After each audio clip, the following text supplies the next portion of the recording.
சென்னையில் இருக்கும்போது லீவ் போட்டாது வா கண்ணு அப்படின்னு சொன்னால் வரமாட்டான். ஆனால் வீட்டுக்கு வந்துட்டா காலேஜ் கிளம்புன்னு சொன்னாலும் கிளம்ப மாட்டான். அவ்வளோ ஒரு சோம்பேறித்தனம்.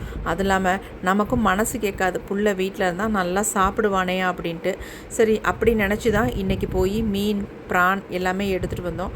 சரி கொஞ்சமாக செஞ்சிடலாம், புள்ள நல்லா திருப்தியாக சாப்பிட்டு போட்டோம், இன்னும் 2 நாளில் ஊருக்கு போய் ஆகணும் சென்னைக்கு அப்படின்ட்டு மீன் மட்டும் வாங்கிட்டு வரலாம் அப்படின்ட்டு தான் நானும் அவரும் போயிருந்தோம். ஆனால் ப்ரான் வந்து நல்லா இருந்துச்சு, பார்க்குறதுக்கு நல்லா பெருசாக இருந்துச்சு.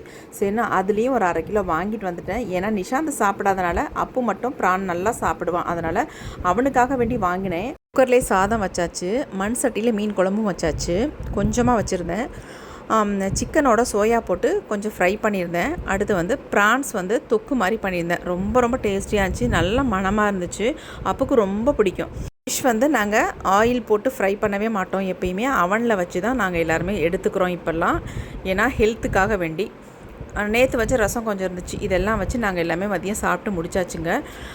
நிஷாந்த் வந்து ஜிம்முக்கு போயிட்டு வரும்போது இப்போல்லாம் என்னென்ன வெயிட்டுக்கு வேணுமோ அதெல்லாம் வாங்கிட்டு வந்துடுறான். நம்ம சொல்லணுன்ற அவசியமே இல்லை, ஃப்ரூட்ஸாக இருக்கட்டும் வெஜிடபிள்ஸாக இருக்கட்டும் எதாக இருந்தாலும் வாங்கிட்டு வந்துடுறான். பரவாயில்ல, இந்த அளவுக்காவது பொறுப்பாக பிள்ளைங்க மாறுதேன்னு ரொம்ப சந்தோஷமாக இருந்துச்சு.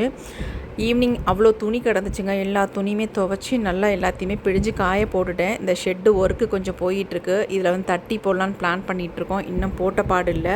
நிஷாந்த் அவன் ஃப்ரெண்டுக்கு ஸ்டிச் பிரிக்கிறதுக்காக போயிருந்தான். அப்போ வந்து மருந்தெல்லாம் பேக்கில் ஊற்றிடுச்சுமா, இந்த ஜிம் பேக்கை வந்து நல்லா வாஷ் பண்ணிடுங்க அப்படின்னு சொல்லவும் சரி நான் அதையும் நல்லா வாஷ் பண்ணி வச்சாச்சு. பூஜை ஜாமான்லாம் எடுத்து வச்சுருந்தேன் வாஷ் பண்ணுறதுக்கு.